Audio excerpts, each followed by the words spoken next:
Today we're working on a little 2001 Acura TL. I'm going to be doing some valve adjustments on it today. This car's got a lot of miles on it.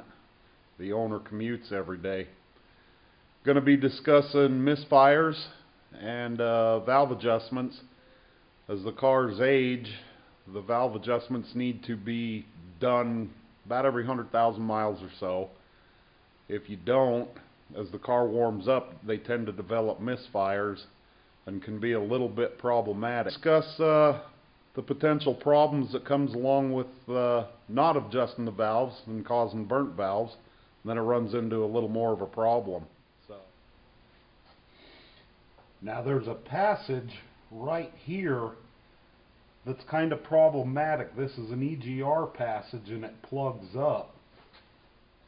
You try to clean that passage out a little bit. It's kind of a soft material, so something like a screwdriver, wire brush, things like that, you clean that passage out.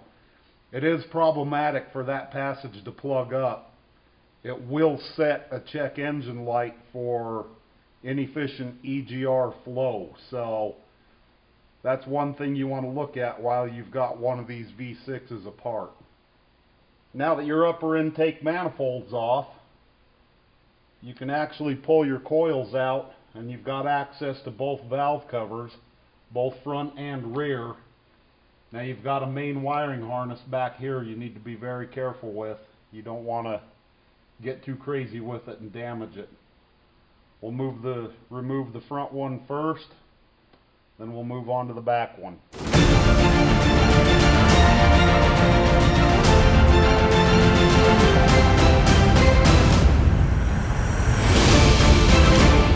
Notice where the gasket was stuck right here. These old gaskets will stick to the engine, so you need to work them a little bit to do it. Now you always want to replace these gaskets when you tear it apart. If you don't, you run the risk of leaking oil. So make sure you replace the valve cover gaskets when you put it back together.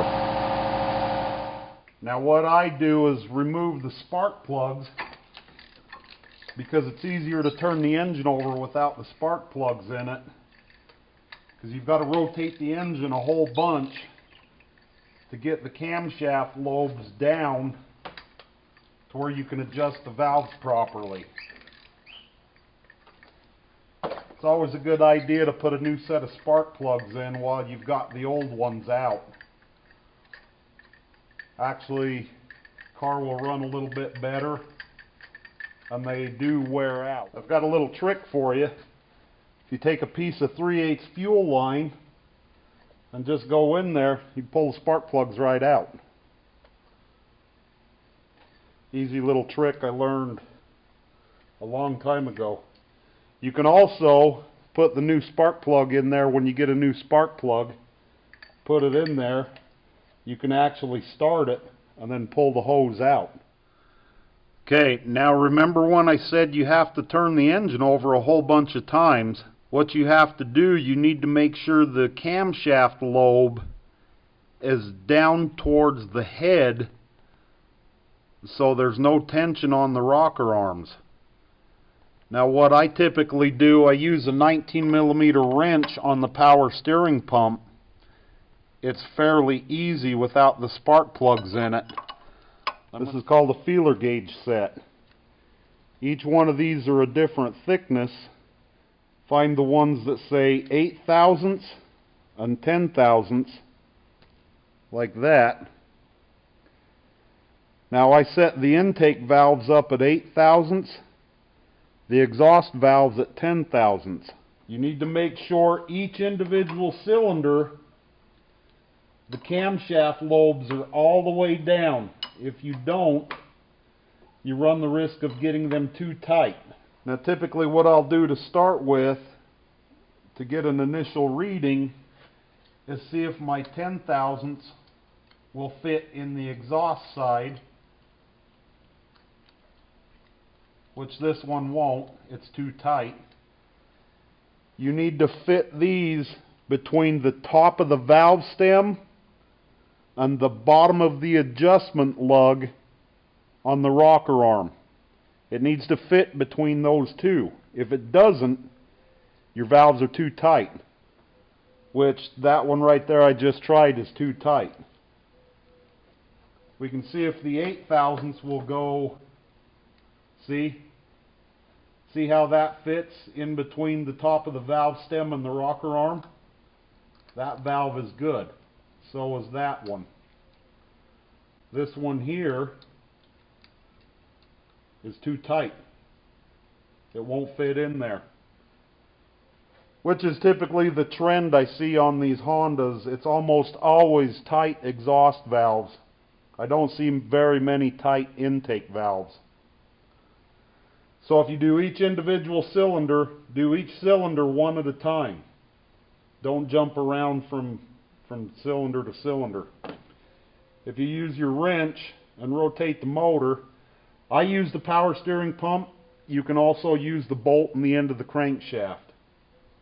Don't ever grab a hold of one of the camshafts, you can damage it. So we're going to go through this, adjust all these valves, then we'll put this car back together. This 10mm nut right here on top, you back it off. I'm using my 10/1000ths.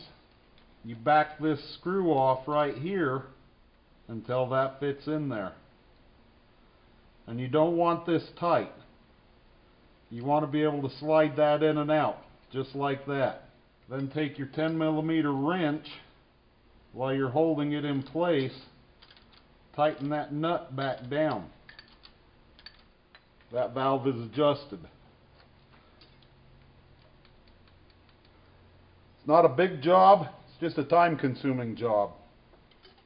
Now you do the back head about the same way, other than it's a little further reach. If you don't feel comfortable doing this, don't try it. You can cause the car to run worse if you don't do it right. If you do get the valves too loose, the car will run, it will just tick really bad. If you've got misfire codes you can't seem to remedy, you might want to look here, because it's very, very common with this engine. All Hondas, their 4-cylinders, their V6s, as they get mileage on them, some of them tend to start misfiring because the valves are too tight. It is a thing that's problematic. What happens is the valve seat and the valve face tend to wear. And as they wear, the tolerance closes between the rocker arm and the top of the valve stem. So it is something that needs to be addressed sooner or later. If you don't address it, you run the risk of burning a valve. And if you burn a valve, you're looking at a valve job. There's no repair in that. You have to take the heads off and replace the valves. Okay, now that you've got all the valves adjusted, it's time to start doing some cleanup and put it back together. Go ahead and install your new spark plugs before you put the valve covers on. Gives you a little more room in the back. Okay, now that you got your sealing surfaces cleaned up on your head, go ahead and install new valve cover gaskets. You're ready to put the vehicle back together. Everything looks nice and clean. If you're confident you got your valves all adjusted correctly, go ahead and reassemble the engine in the same order you took it apart.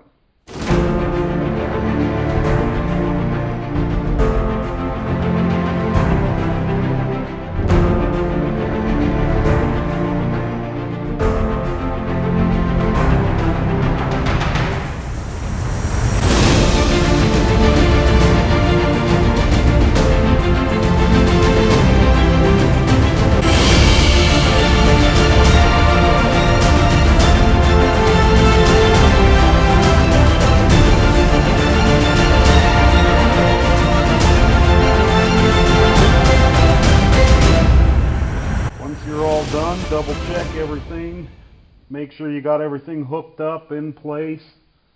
You don't want things rubbing or touching. Most of all, you want all your vacuum lines and electrical connections hooked back up. It looks really good. We're going to go ahead and start it up.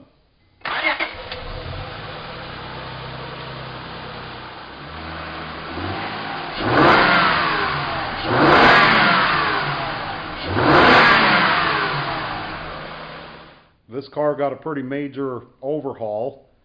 Got a new timing belt, water pump, valves adjusted, transmission serviced. This car should be in great shape for the next 100,000 miles. So stay on top of your maintenance. A little bit of maintenance goes a long ways. Thanks for watching, everybody. I really appreciate it. If you like the video, click the subscribe link at the bottom. I really appreciate it. Hope you all have a great one. Thanks a lot.